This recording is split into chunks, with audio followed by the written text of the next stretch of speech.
And I'm delighted to say that James Price, former advisor to those very clever people in Downing Street, is right here. James, very good morning to you. Good morning. Whatever are they doing without you, for heaven's sake? I mean, well, they clearly, it's all fallen apart since I left. It really has. I mean, I suppose we should give a nod, which I haven't yet done, to the Sunday Times revelations from Tim Shipman's new book yesterday, all about. I fear it's a bit sort of after Lord Mayor's show, all about Boris Johnson, the plot by Dominic Cummings to get rid of him. The Allegra Stratton video where she suddenly was found in that ridiculous room that they spent millions and millions of pounds building to have as a kind of White House press room, which, as far as I know, they still haven't used for anything. All about, who knew what, when. Dominic Cummings obviously feeding information to Tim Shipman. Tim Shipman, who I think we tried to get on but isn't coming on, to talk about, what it all seems a very long time ago, doesn't it? It does a little bit, and it does, and it speaks to the kind of problems that the Conservative Party had through multiple prime ministers. Yeah. When people should have been getting on with running the country. Yeah. And, we have to share our shoulder of the blame, as the Conservatives definitely, for the mess that Labour are now doing, because we opened the door and let these clowns in, because we ourselves were acting clownishly. Yes. And with Dominic Cummings, it's such an annoyance because he's so brilliant. He is such a brilliant guy, but he can't get out of the mire, can he? He literally is in this trench where he's typing away Substack after Substack, thousands and thousands of tweets. Please read this thread. No, it's about 55 hours long. I'm not going to. Shut up. And I do read those threads, and he's right about everything. He's right both in his diagnosis of the problems that the country and the world has in terms of economics, in terms of military and politics. He's so good. And he's even right in terms of his prescription, in terms of what we should do, what we should be doing to fix things. He just couldn't suck it up for long enough, put his ego to one side, as far as I can see, and actually get these things done, because he had his hands on the levers of government and could have done these things, and we could be living in a great country. But the trouble with Dominic Cummings, right, and I've tried to get him on this show many times. He and I have had exchanges on, social media. I've never spoken to him. He approached me one night and said, "What's your phone number?" And when he was still in Downing Street, and I thought, wow, this is pretty cool. But of course, he then never got in touch. And the problem for people like him is that he's like your very clever mate, who's so clever that he can't talk to anyone. You take him down the pub and they go, "What's wrong with your mate?" "Oh, he's too clever. He can't say anything, he can't speak to you because he thinks you're an idiot." And he's got this kind of ridiculous view of himself, and I don't think it's even intentional, but he's so smart. He detests people like me because, we cut down things to a sort of tabloid format and we say, no, these are the subjects, these are the issues, how do we deal with it? And he's going, well, I've got 3 hours to explain it to you. I haven't got 3 hours. I've got 3 minutes. Explain it to me now. And he obviously despised Boris Johnson for the same reason. Yeah, I think that's right. I think that was the real problem. And it's a problem for Boris as well, because if you bring someone like that in who is that brilliant but that volatile, you can't then be surprised when it all blows up because you're a terrible manager. Right. And Boris didn't exactly seem like he was particularly interested in the minutiae of government. No. There were some of these other revelations that we saw from the Shipman book and others were that when he would go and have his meetings with the late Queen, she would have read the government briefing papers. Better than he him. wouldn't have done, and he'd be learning things from her. I have some sympathy because, we're now seeing, for example, Keir Starmer, who more and more people are now saying is struggling to be on top of his brief because he hasn't worked out quite how difficult being in government is. And as a Prime Minister, you have to be across all that. And I suppose that at some point, and you know this from working there has to be a point at which you go, well, I can't read everything.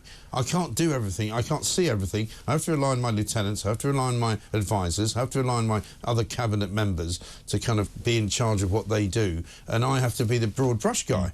So in a way, I don't want the Prime Minister to be sitting up until 3 in the morning reading his red boxes. I'd rather he just took a view based upon the advice that he was given. Yeah, I think that's a great point. And this goes to the heart of one of the major ideological divides across all of politics, across the whole world, right? It's whether you want a bigger state or a smaller state. I want a smaller one, thanks. As do I, and so should all of your listeners and viewers, because if you've got a smaller state, then there are fewer things, exactly as you say, to worry about. If the government is trying to do everything, it's trying, as it does at the moment, to provide all healthcare, all education, all defence, all social spending, all telling who can do all these things, you can't do it. Well, even down to the story we did last week, which was that Sadiq Khan is now being asked by the London Assembly to provide free travel for asylum seekers across London. No! Well, first of all, just go, no, you can't have that. You don't have to spend any time debating it, just say no. Yep. Yeah, exactly right. And that's the thing, when you cut away this great thicket of stuff, and the problem is it's this horrible effect of the bureaucracy expands to meet the needs of the expanding bureaucracy, and that's how the kind of Leviathan grows, as Thomas Hobbes would have called it. Yeah. And this is the big problem that you get, and that's why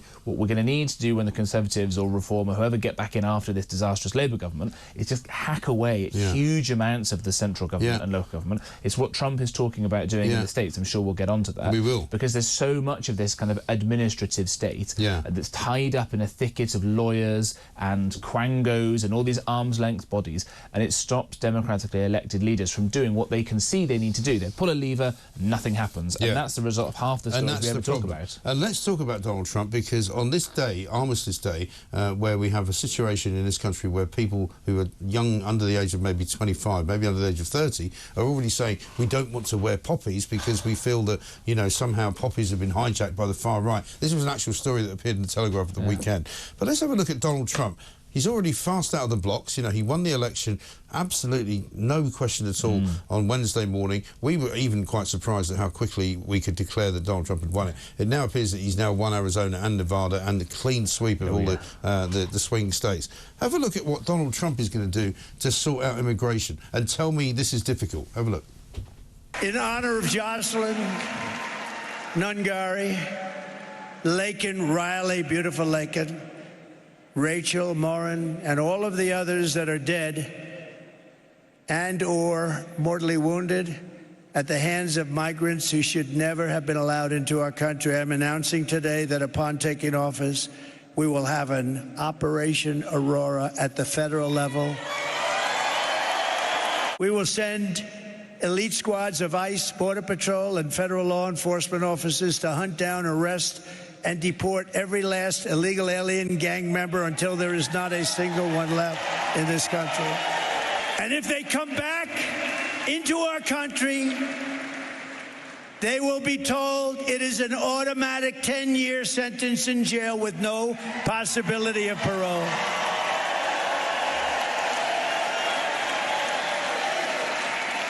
And I'm hereby calling for the death penalty for any migrant that kills an American citizen or a law enforcement officer.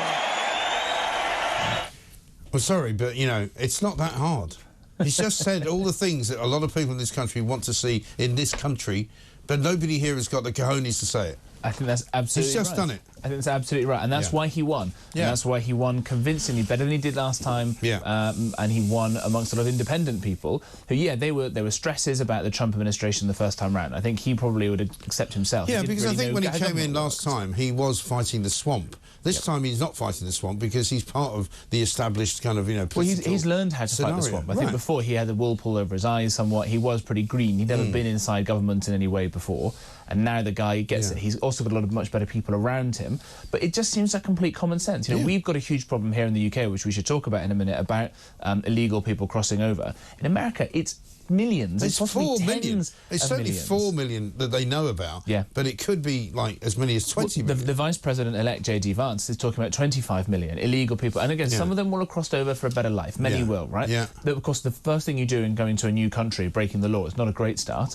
But they know, they literally know that many of the people who crossed over that porous southern border are murderers and are hardened criminals. And they're members of gangs coming from Venezuela, coming from Mexico, which is absolutely overrun with drug gangs. The drugs are coming into the country from the same route as well. You've got Chinese nationals crossing over. Now, again, some of them, I'm sure, fleeing communism for better life. How many of them are CCP sleeper agents? We don't know, maybe none, but we need to be able to find out. And again, if they get over into the United States of America, then they can get into Europe more easily as well, because in some states, they start handing out amnesties, which is, I think, one of the worst things Ronald Reagan ever did, and I'm one of the biggest Reagan fans going. That amnesty has turned California into a one-party state. By the I think at the time when he did it, though, the numbers were so much smaller that it wasn't really an issue. In the same way that, you know, we could have given amnesties to people maybe 10 or 15 years ago because there was only maybe 10 or 20,000 people coming. Now we're looking at 30,000 plus just coming illegally. Never mind the ones that are coming legally, you know? Yeah, absolutely right. And again, and this is the problem, that they're not necessarily the best and brightest. The best and brightest will want to come over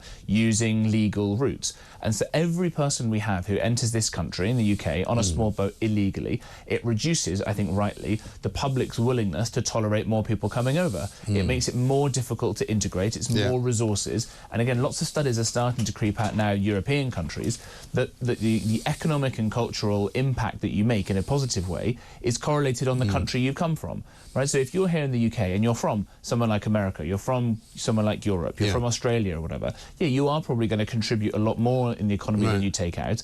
And obviously there's a cultural factor that it's easier to integrate. But if you come from lots of other countries that have a lower human development index, let's just call it, then you don't contribute as much. And actually you're a massive drain on the taxpayers. So this idea that all immigration is always good is clearly not true, and people can see it and politicians can't. And we've learned as well, of course. I mean, again, I was watching over the weekend. I mean, I don't know if we've got the clip. We haven't got it just yet, but there's a clip of John Sopel, you know, the erstwhile BBC, you know, flaky correspondent, who apparently now is part of newsagents, you know, and he was going, oh, well, it's really awful, isn't it, how the Biden administration, you know, kept secret the fact that Joe Biden was, you know, not really compos mentis. No, they didn't keep it secret. You didn't have to keep it secret. You could look at him and go, he's not all there, right? Sopel apparently came as a great surprise to him that Joe Biden wasn't all there, and he now blames the Biden administration for keeping it secret. They should have revealed it many months before.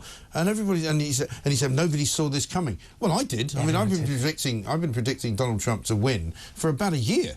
You know, I mean, the idea that they didn't see it coming, that they didn't think Kamala Harris was going to lose, is extraordinary to me. Right. Well, it's that line in George Orwell's 1984, right? This idea that the final most requirement, biggest requirement of the party in the government in 1984 is that you must disbelieve what your own eyes can see. And that's what the party requires of you. Everybody can see that Joe Biden didn't have it. Right. If you see him now, you could have seen him falling off the bike. You could have seen him falling up the stairs to the plane. You could have seen him, you know, being sort of completely and utterly flummoxed when asked a question by the press corps. You could have seen him, you know, rambling. You could have seen him any number of times. And God bless Elon Musk, by the way, for being able to buy Twitter and able to say these sorts of things. And the things like the news agents that you mentioned, not to pick on them exactly, but if you listen to that podcast, you are worse informed than if you know nothing. Because they just can't see anything except refracted through this ultra-progressive lens. One of the other guys on that show, some of the stuff that he tweets out... There is that's the one. Former Labour Party activist. Former Labour Party activist, so-called journalist. Chairman, I don't think so, Lewis. Chairman of the Oxford University Labour Club, man of the people, right? He will say things like, oh, you can see the flash of Kamala Harris's lawyer's mind at work here. She's so impressive. What are you talking about? She's an idiot. It's one of the most useless candidates we've ever had. I don't even blame her necessarily, because she was thrown into it when she was clearly not qualified 4 years ago, where Biden was forced to say that he would have a woman of colour as his running mate, despite, you know, that being so tokenistic. She was a useless vice president, she was a useless candidate, and so it proved she was a useless, you know, future possible president of the United States of America. And thank God she didn't win, because can you imagine what would have happened if she had? No, it's absolutely terrifying. And to be fair to her, she did pretty well for a person who's got no policies, no opinions, no understanding of what's actually going on. And given that she was, of course, the border czar, and then they lied and said that she wasn't the border czar, but it was clear in every newspaper and reported at the time. And here's a clip of Joe Biden referring to it as the border czar. Let's get a voice note from Mark, because this is going to be a big story today. It's Remembrance Monday, it's Armistice Day. At 11 a.m. this morning, we will be having 2 minutes silence. Have a listen to this. Morning, Mike. It's Mark in Lancashire. Great news that our beautiful poppies are triggering all these little lefty millennials, and they think they've been hijacked by the far right. What I'm going to do today is immediately go out and buy as many poppies as I possibly can, and I'm going to pin them to every piece of clothing that I've got. Brilliant. Well done, Mark. Thank you very much indeed. And it delineates you as a sensible person, obviously, if you're wearing one, as am I. This from Martin in Stroud. Mike, morning. The Remembrance Day service in Stroud, Gloucestershire, was interrupted for over 5 minutes by a person living in a house next to the parade, blasting out Arabic music until the police managed to speak to the occupant, who then shouted anti-patriotic insults that everyone could hear clearly. Absolutely disgraceful, and in a leafy Cotswold town. Well, I mean, I don't know if that did happen. If you say it did, I'm sure there's no reason to disbelieve you. But, you know, the problem here is that we are a Christian country, whether you like it or not. We went through World War I. We went through World War II. There were plenty of Muslim fighters who fought on our side. There were plenty of Sikh fighters that fought on our side, plenty of Hindu fighters, plenty of Commonwealth fighters. There's no reason to delineate. The only reason that we have people who would seek to kind of destroy Poppy Day and Remembrance Sunday and Remembrance Day in general is because they've got their own agenda. You know, if some kind of mad mullah wants to start shouting from the rooftops that, you know, the British are horrible murderers, well, why don't you go and ask the people that fought on our side to beat the Nazis? Do you know what I mean? Yeah, absolutely right. Look, as you say, there was a massive contribution from people across the British Empire of various different faiths. And they fought very proudly for their king and for the empire, right? That was a big thing, and there was a lot of pride in that.